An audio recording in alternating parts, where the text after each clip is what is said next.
Во ова видео ќе зборуваме за законските правила за управување со дополнителни текови на отпад и за проширената одговорност на производителите за управување со посебните текови на отпад. Текстилот, гумите, маслата, возилата заедно со нивните вградени делови и материјали, како и отпадите од овие производи се сметаат за дополнителни текови за отпад, чие управување е посебно регулирано. Министерот за животна средина и просторно планирање ја пропишува листата на видови за дополнителни текови на отпад. Законодавството воспоставува повеќе забрани кога се работи за начинот на постапување со дополнителните текови на отпад. Производителот е должен да ги информира крајните корисници за законска забрана за оставање на отпадните производи, делови и материјали од отпадните возила, како неселектиран комунален отпад и обврската на корисникот за одделно собирање на отпадните производи и делови и материјали од отпадните возила. Тој исто така информира за системите за повратен прием и собирање на отпадните производи, но и за најблиското место за нивното предавање во случаите кога му е дозволено да одбие преземање на отпадните производи. Производителот треба да информира и како може корисниците да придонесат за реупотреба, рециклирање и другите начини за преработка, но и за можните негативни влијанија и последици врз здравјето на луѓето и животната средина, како резултат на присуството на опасни супстанции во отпадните производи и делови и материјали од отпадните возила. Трговците се должни да ги примат бесплатно назад отпадниот текстил или отпадните гуми, доколку тие се од ист вид и доколку нивниот број е барем еднаков на бројот на продадени парчиња. Систем 1 на 1. Трговецот може да одбие повратен прием на овие отпадни производи доколку тие се толку оштетени или загадени што може да ја загрозат животната средина и здравјето на луѓето. Но во ваквите случаи мора да го извести крајниот корисник за местата каде тој може да ги предаде.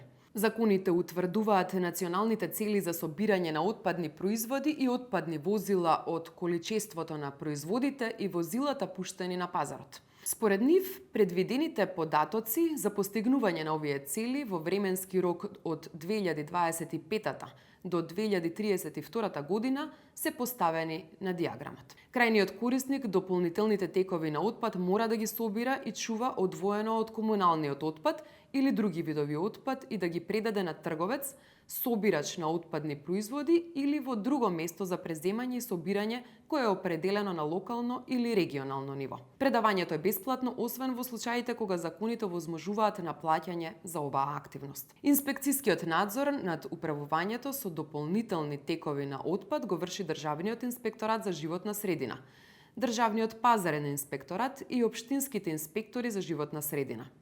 Законите вршат разграничување за кои аспекти е надлежен секој од овие инспекциски органи.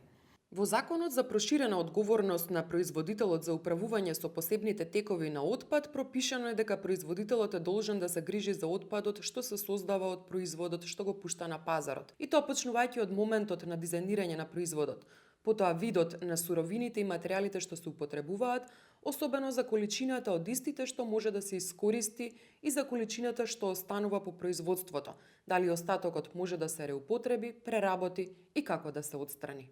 Тој мора да се грижи за отпадот што се создава по употребата на производот, преку воспоставување на самостоен систем или со вклучување во систем на колективен постапувач за управување со посебни текови на отпад. Обврските на проширена одговорност производителот може да ги оствари преку плаќање на доместок за управување со посебен тек на отпад на начин и во висина како што е утврден со прописите за посебните текови на отпад.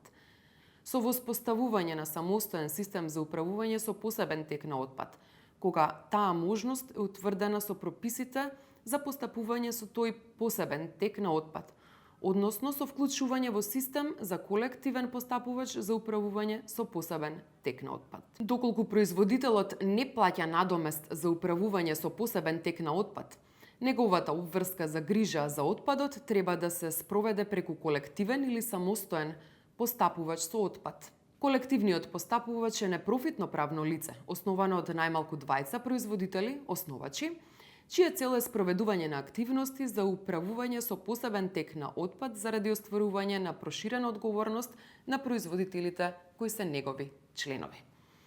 Остварената добивка од своето работење тој не смее да ја распредели како приход на основачите, туку е должен истата исклучиво да ја користи за извршување на обврските за управување со посебен тек на отпад, согласно со одредбите на овој закон. Самостојниот постапувач самостојно со сопствени средства преку основање на посебно непрофитно правно лице ги презема обврските за посебните текови на отпад врз основа на дозволата за тек на отпад издадена од Управата за животна средина. Тој секоја остварена добивка од постапувањето со посебниот тек на отпадот не смее да распредели како сопствен приход, односно приход за производителот основач и е должен истата исклучиво да ја користи за поефикасно извршување на обврските за управување со посебен тек на отпад. Производителот кој има склучено договор за управување со посебен тек на отпад во негово име и негова сметка, е должен на сметка на колективниот постапувач да му плати на доместок за извршена услуга најмалку еднаш на 3 месеци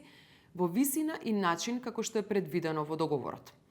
Од средствата собрани од надоместокот, колективниот, односно самостојниот постапувач е должен најмалку 65% да ги потроши за инвестирање во инфраструктура, собирање, транспорт, преработка, рециклирање и отстранување на отпадни производи. И колективниот и самостојниот постапувач со цел информирање на јавноста и подигање на јавната свест за управување со посебните текови за отпад се должни најмногу 10% од вкупно остварениот приход од претходната година да го потрошат на активности за информирање на јавноста и подигање на јавната свест за да се поттикне интересот за управување со отпад.